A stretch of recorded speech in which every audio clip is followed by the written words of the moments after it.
हमें ज्वाइन किया है सीनियर तजज़ियाकार और सहाफी शाहजेब खानजादा ने। बहुत बहुत शुक्रिया शाहजेब ज्वाइन करने के लिए।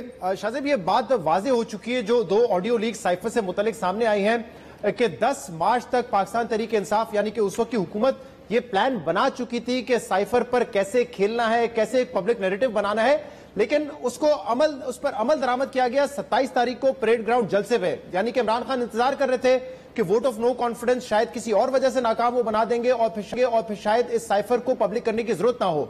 लेकिन जब ऐसा नहीं हुआ तो उन्होंने साइफर भी पब्लिक किया। पहले अमेरिका का नाम नहीं लिया, फिर मजीद प्रेशर बिल्ड करने के लिए अमेरिका का नाम भी लिया और बाद में उनको बड़ी पजीराई मिली। मतलब उनके जो सपोर्टर्स है उन्होंने इस पर यकीन भी किया, क्राउड भी इमरान खान ने पुल किया। अब इन दो ऑडियोज के बाद आपको लगता है कि ज्यादा नुकसान होगा सियासी तौर पर इमरान खान को, उनके बयानिए को? जी शराब, ये तो देखना होगा क्योंकि ज़ाहिर है खान साहब जो हैं उन्हें बयानिया बनाने की सलाहियत रखते हैं। एक झूठ गलत साबित हो जाए तो बजाय इसके कि माना जाए कि वो झूठ था, एक नया झूठ बोल दिया जाता है और फिर उसको बार बार दोहराया जाता है। आपने देखा कि जैसे ही पहला लीक आया तो कहा कि साबित हो गया कि इमरान खान को नहीं पता था, फिर असद उमर साहब ने मालिक साहब के शो में बता दिया और अब इन लीक से भी साबित हो गया कि खान साहब को सब पता था। इन्होंने पूरा प्लान किया। जिस डोनाल्ड ट्रंप ने धमकी दी थी उसको एक दफा फिर पाकिस्तान की एम्बेसी में उन्हें एम्बेसडर ने बुलाया भी, उनकी हवाले से शुक्रिया भी अदा किया। फिर OIC के इजलास में हमने अमेरिका के अंडर सेक्रेटरी को भी बुलाया। तो खान साहब आप सही कह रहे हैं कि सोच रहे थे किसी भी तरीके से इस मामले को पॉलिटिकली मैनेज कर ले, नहीं हुआ तो फिर इस पूरे के पूरे बयानिए को बताया और जैसे उन्होंने देखा कि इसकी पजीराई हो रही है कि मुझे अमेरिका ने निकाला जब मैं ये बात कर रहा हूं और सरीहन झूठ बोल रहा हूं मगर इसकी बहुत पजीराई हो रही है, तो फिर वो इसको आगे बढ़ाते चले गए।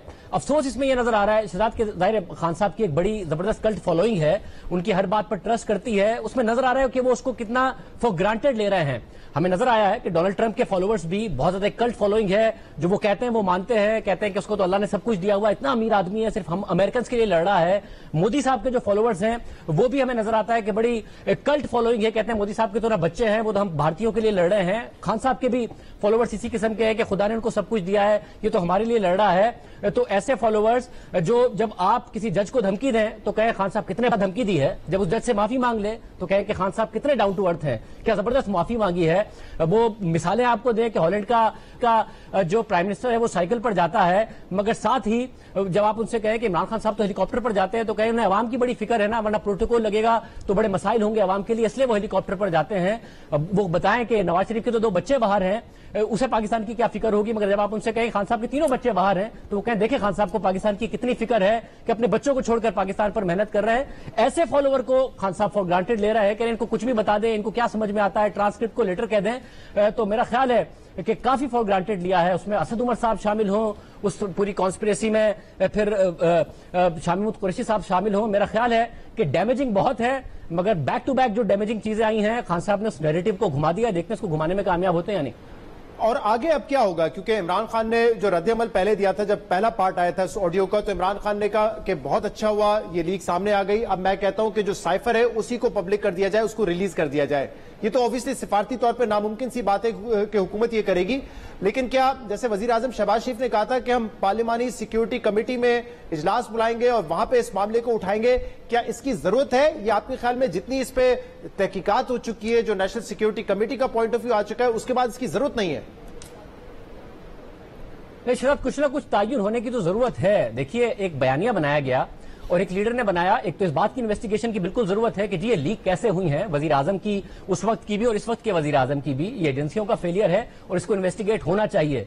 मगर यह बात भी इन्वेस्टिगेट होना चाहिए कि एक मुल्क के वजीर आजम ने एक झूठा बयानिया बनाया, अपनी सियासत को चमकाने के लिए बनाया, उसमें मुल्क की खारजा पॉलिसी को कॉम्प्रोमाइज किया, फिर उसको हक और बातिल की जंग बनाया, अपनी बात को जिहाद कहा अल्लाह आखिरत में पूछेगा। मुल्क की जो दूसरी जमातें थी उन्हें गद्दार भी कहा, उन्हें मुशरिक भी कहा, फिर साथ में जो मुल्क की अस्करी क़यादत है उन्हें मीर जाफर कहा, मीर सादिक कहा, हैंडलर्स कहा, और इसके अलावा मीडिया को बिकाऊ कहा इन्होंने भी पैसे पकड़े हुए हैं। एक नफरत का बयानिया बनाया और वो नफरत हमें नजर आई है उनके वोटर सपोर्टर में, जो आपको नजर आता है कि कितनी इंटॉलरेंस उन्होंने सोसाइटी में फैलाई खान साहब ने।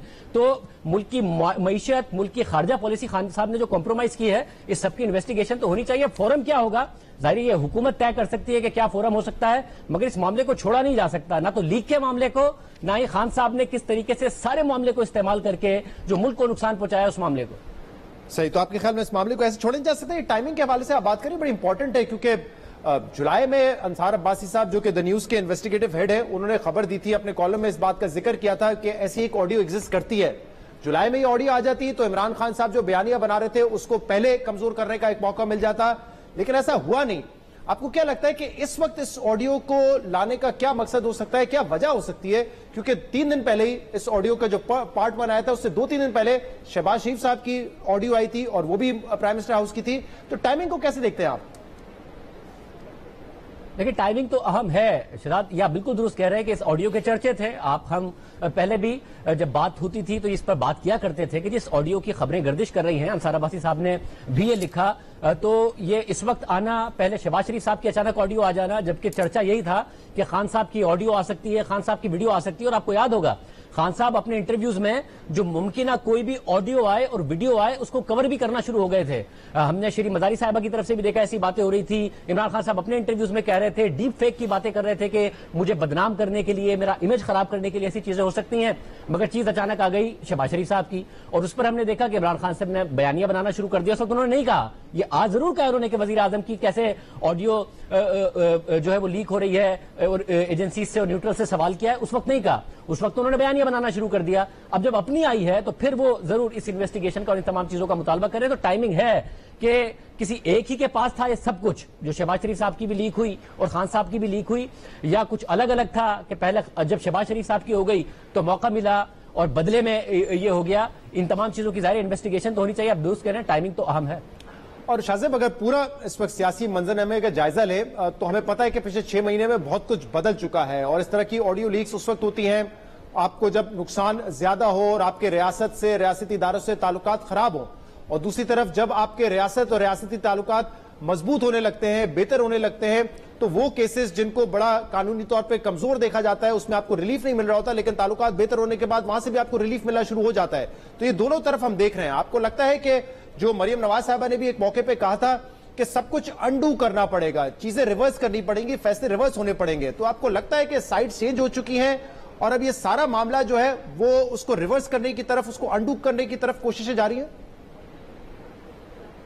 असब जाहिर है ये जरूर लग रहा है कि जो खान साहब के लिए सारी की सारी पॉलिटिकल मैनेजमेंट की गई थी 2018 से पहले, और ये जो टारगेट था कि पहले नवाज शरीफ को डिस्क्वालीफाई कराना है, फिर भी नहीं काम चला तो मरियम नवाज को, नवाज शरीफ को इलेक्शन से पहले पहले जेल में डालना है, जिस तरीके से सारी चीजें मैनेज हुई थी वो नजर तो आ रहा है। मगर हमें साथ में भी नजर आ रहा है, जिस तरफ आप इशारा कर रहे हैं कि इस मुल्क में अगर बकौल आपके ही, बकौल नून लीग के ही उन्हें इंसाफ चाहिए तो दोनों में से एक चीज तो आपको करनी पड़ती है, या तो आप जो रॉन्ग साइड पर हैं अगर इदारों के तो रॉन्ग साइड पे ना रहें, या फिर आप राइट साइड पर आ जाएं इदारों के, अगर आपको अपने हक में चीजें मैनेज और मैनिपुलेट करानी है, जैसा कि 2018 से पहले हमने देखा है। तो ये बात तो है कि कानून की और आइन की बालादस्ती के लिए तो बड़ा लाजमी है कि कानून ही प्रिवेल करे। मरियम नवाज साहिबा को इसमें बेल मिल गई थी इस मामले में 2018 में, जब इमरान खान साहब की हुकूमत थी। उसके बाद 4 साल तक ये केस लटका रहा, मगर उन्हें ये जो जिसको वो इंसाफ कह रही है वो नहीं मिला। 2018 तक के बाद बार बार जब समाअत हुई तो नैब नहीं जवाब दे पा रहा था, मगर 4 साल तक ये केस लटका रहा, 4 साल तक वो नाअहल रही, 4 साल तक, 5 साल तक इमरान खान साहब को बयानियां बनाने का मौका मिलता रहा।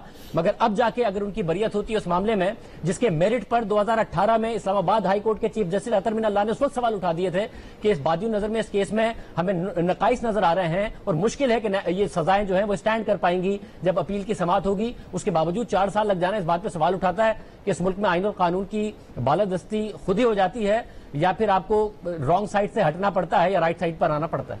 बहुत बहुत शुक्रिया। शाहजेब खानजादा हमारे साथ मौजूद थे।